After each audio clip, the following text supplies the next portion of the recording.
Low-key banger at heavyweight. We've got Lord Kong, Don'Tale Mayes taking on Roque Martinez. Matt, a lot of people might be down on this fight, and I can certainly understand that. For Don'Tale Mayes, he's lost his last 2 fights since coming in off of Contender Series. Had a couple of opportunities there. I mean, you look at the overall body of work, he's fought a lot of names that you might recognize. And for the man on the right-hand side of the screen, Roque Martinez, he's coming in off of a very disappointing loss on somewhat a short notice against Alexander Romanov. And I mean, Matt, you saw what Romanov did in his last fight last weekend against Marcos Rogerio de Lima. And in the fight against Roque Martinez, I mean, how do you get ready for a guy like Alexander Romanov? I feel like you could give most heavyweights a year or two to study tape on him, and you're going to get a different Romanov every time. He could come out with that low Muay Thai. He could come out with just straight takedowns. He could submit you with his forearm. Weird stuff from Alexander Romanov. Tough to have a good fight and look good against him. Roque Martinez definitely didn't have that opportunity. I mean, you look at Martinez's overall body of work, 15-6-2. The level of competition, a little sparse. I mean, he has won different titles in different organizations. He's a former deep openweight champ a few years ago. I mean, he had a halfway competitive fight against Mirko Krokop just a couple of years ago until a forearm absolutely opened up his forehead, and that was all she wrote. But Roque Martinez, I know you might see him walk into the cage. There might be some snickers. A lot of people think this guy's totally out of shape.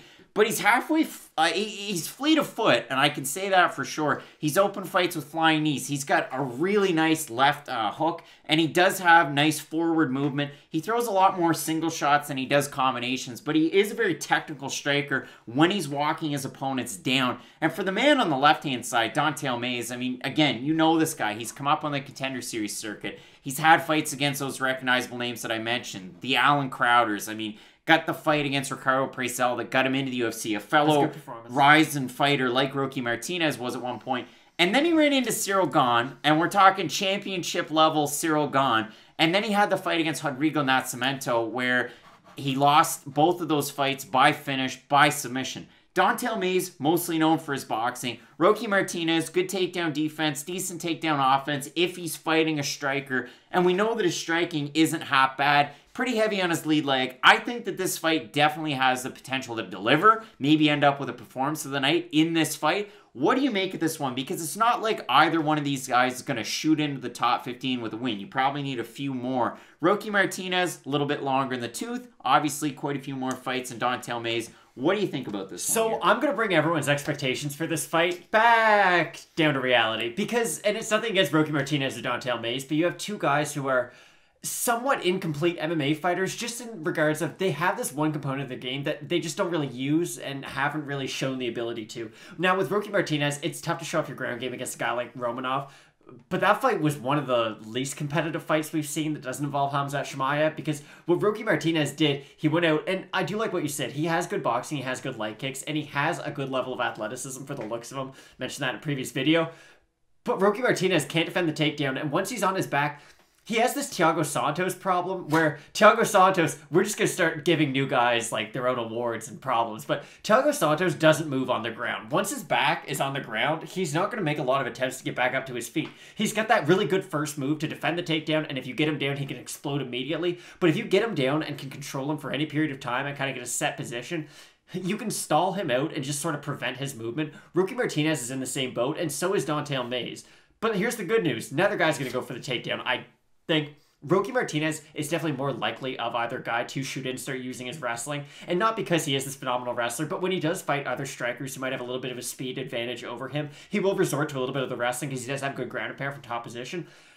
Don'Tale Mayes' his boxing in this fight, I do think is going to be really important. Because when you look at Don'Tale Mayes, yes, the grappling has been the downside of his career in the UFC, at least to this point, but he has great combinations. He is a guy who won't just throw that single shot, which is a really big problem at heavyweight. Because at heavyweight, there's so many guys out there who just, they know they carry such great power. They're going to throw their big bomb, and if it lands, it lands. They'll win the fight, and if they don't, they'll probably lose the decision.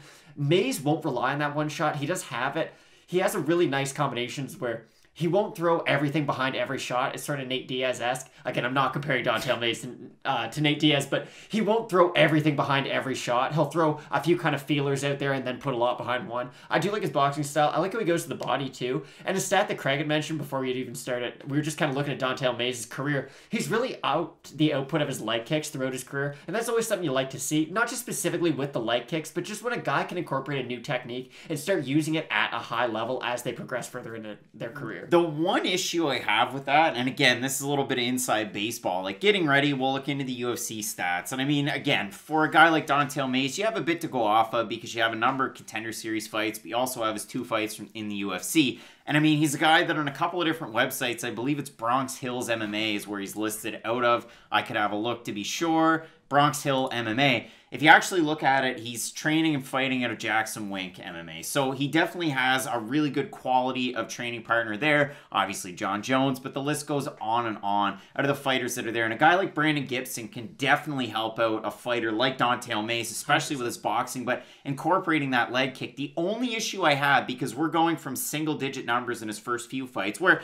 again, he's knocking guys out, to his last 2 against Cyril Gane and Rodrigo Nascimento, is the fact that throwing a lot of leg kicks against guys that can grapple very well, that's not really the smartest thing to do. Now, I do like that he has incorporated it, and he does go to the body. Against a guy like Roque Martinez, I don't necessarily worry about that. The thing that gets a little weird in this fight is if we have a look at the odds, Don'Tale Mayes opened a -205 favorite. The line jumped to about a -180. He's now at a -190. If we have a look at his opposite, Roque Martinez, again, his debut definitely didn't go all that well. Open a +175. He's now at a +159. If we look at the total Tapology votes, Matt, at a 386, limited sample size. Again, a lot of these fights on this card just added recently. 76% going with Don'Tale Mayes, 70% saying that he's going to win the fight by knockout or TKO.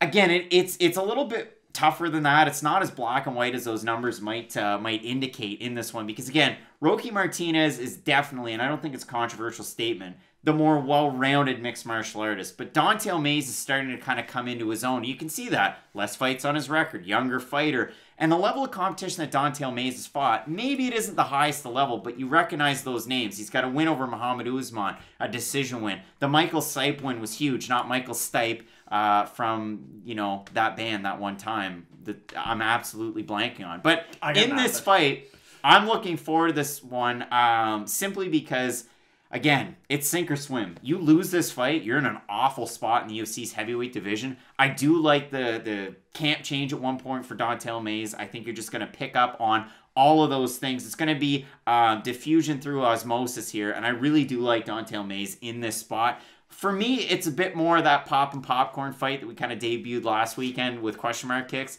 But overall, I have Don'Tale Mayes in this one. So the underdog is pretty tempting in this fight to go with Roque Martinez, but I do see the technical boxing and just really the overall game plan that Don'Tale Mayes should be able to put together to fight a guy like Martinez with the great camp that he comes from, with, you know, the striking of Brandon Gibson and just the phenomenal boxing that he already possesses. We've seen Roque Martinez even in that Mirko Cro Cop fight. Now, Cro Cop is an absurdly high-level striker, but we're not seeing prime Cro Cop by any means in that fight. He was able to get to Martinez. It's not like Martinez is an unhittable guy, so any guy at heavyweight who has good power has a chance to beat Martinez. So add the power along with the technique of Mayes. I think it's a Mayes win all the way. Matt, really looking forward to this fight. We both have Don'Tale Mayes. You're going to want to keep it locked in as we have a very exciting card, a lot of under-the-radar fights. Comment below and let us know who you think is going to win this one. Make sure you check out question mark kicks at the end of the week. And Matt, as we always say with Fight Night Picks, let's get into it.